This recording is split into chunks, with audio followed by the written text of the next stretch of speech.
I completed 2 degrees in aerospace engineering. I went to work for NASA. I founded my own company, raised a couple million venture capital. If someone is telling you that you cannot do it, you're on the right path.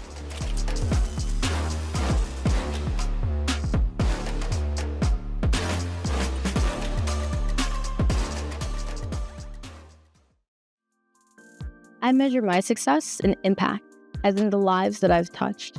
I would love to tell you that I woke up one day and I was like, I'm gonna do this. The reality of it is that it took me a number of years to realize that I didn't know how to dream and that I had to learn to dream.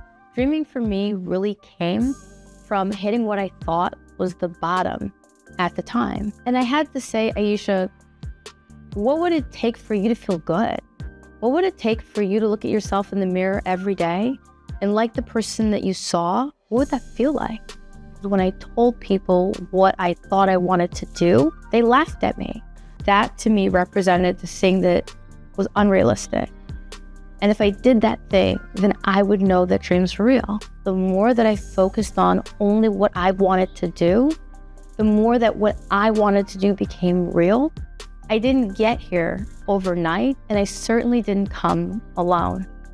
And while I might be considered one of the first, and maybe to some, one of a few, the goal is to become one of many. And so flying with Blue Origin, and not only showing the world that they could do it, but carrying with me the first predominantly female-led HBCU project. And it's something now that can be repeated because we're bringing HBCUs into world-class research opportunities on flights that did not exist when I worked at NASA. And I hope that this story can inspire the little girl out there who's gonna lead Mars crew to do the same.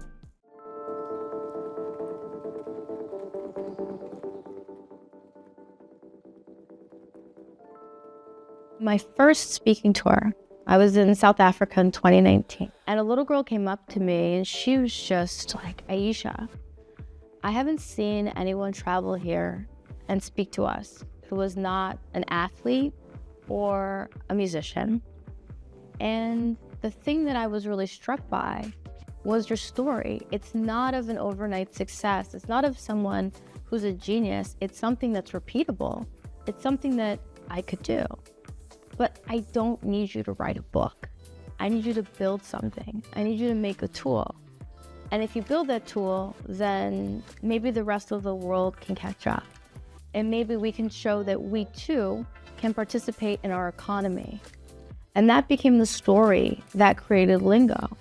And it was a tool that was created because there were so many things that I did not have when I was deciding to pursue engineering that I wish I had. And so when I say we're on a mission to equip 1 million learners, we're in Inglewood, we're in Albany, in Georgia. We're all over the place because genius is evenly distributed, but opportunity is not. And that is the mission of Lingo, to try to level the playing field. Titles don't mean anything to me.